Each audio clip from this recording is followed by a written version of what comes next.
Bonjour Valérie Pécresse. Bonjour. Alors j'ai passé le week-end à réécouter toutes vos interventions afin d'y découvrir votre signature rhétorique. Je vais y venir, mais avant, je n'ai pas pu m'empêcher de remarquer qu'il y avait une personne en particulier que, manifestement, vous aimez beaucoup citer. La candidate de la droite s'appelle Valérie Pécresse. Et moi, je dis comme Valérie Pécresse. Depuis Valérie Pécresse, rien n'a été fait. Et moi, je réponds Pécresse. Mais aujourd'hui, je suis Pécresse. Pécresse, qu'est-ce que vous voulez que je dise?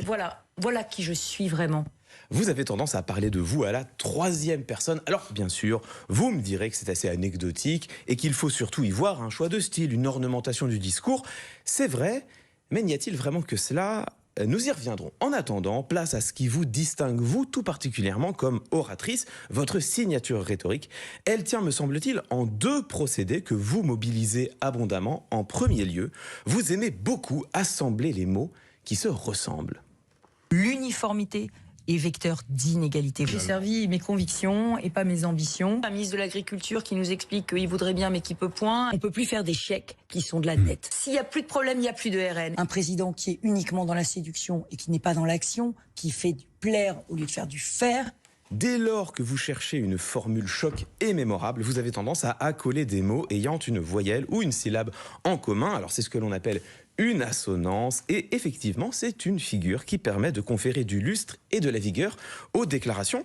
Bien sûr, il y a un prix à payer. S'il est utilisé trop fréquemment, ce procédé risque d'être repéré ou, pour le dire à votre manière, quand la rhétorique laisse voir ses ficelles, elle en devient artificielle. Et c'est d'ailleurs vrai aussi... Ah non, pas vous. Et si, moi aussi, que voulez-vous? Et c'est vrai aussi pour l'autre figure qui vous caractérise, c'est la métaphore. Comme Emmanuel Macron ne voulait voir qu'une seule tête, la sienne, les Français ne sont pas des petits pois dans une boîte. C'est le Macronton. Donc le Macronton, c'est tous les chèques qu'Emmanuel Macron a signés depuis le mois de juillet. C'est un président du zigzag, c'est un président qui n'a pas de conviction. Un président totalement zigzag. C'est du zigzag, c'est du yo-yo, on ne sait pas où il va et on ne sait pas où il veut aller. Valérie Pécresse, vous aimez manifestement jouer avec les métaphores, en particulier lorsqu'elles vous permettent d'attaquer vos adversaires. Et c'est assez habile d'ailleurs, lorsqu'elles sont bien tournées, les métaphores permettent en effet d'atténuer la tonalité agressive d'une accusation, tout en ne leur retirant rien sur le fond. Bon, le problème là encore, c'est que c'est une figure peu discrète, on la repère facilement, particulièrement quand la même image revient souvent, comme votre président zigzag. Je remarque d'ailleurs que vous l'avez emprunté à François Hollande, qui l'utilisait il y a 10 ans quand il était candidat contre le président sortant. C'était un certain Nicolas Sarkozy. Et alors, que se passe-t-il quand vous conjuguez ces deux procédés signature? Eh bien, cela donne les pages les plus mémorables de vos discours. Ne croyez pas les sondages, ça va et vient, c'est comme la queue du chien. Nous n'avons pas à brader nos convictions à la foire aux trahisons. Avec Macron, l'addition, c'est après les élections. Oh, ces formules, Valérie Pécresse, ont été beaucoup commentées, certains s'en sont même parfois un peu gaussés, mais en les analysant, on comprend pourquoi. Ce sont des métaphores mises en forme par des assonances, deux figures ostensibles enchâssées l'une dans l'autre.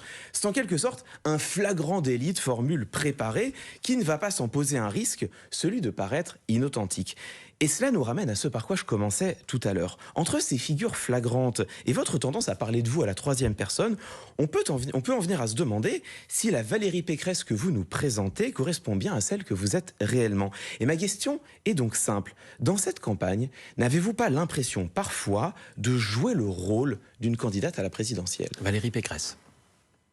Au contraire, j'essaye de dévoiler le vrai bilan d'Emmanuel Macron et de le faire toucher du doigt aux Français. Pour le faire toucher du doigt, il faut impacter. Pour impacter, il faut qu'on se souvienne de mes mots.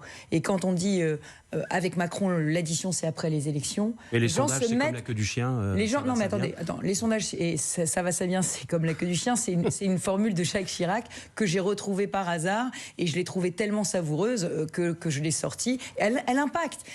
Vous le savez bien, on est à l'heure des réseaux sociaux, à l'heure du buzz, et effectivement, dans ces moments-là, si on veut faire réfléchir, il faut des formules qui frappent, qui choquent, qui impactent.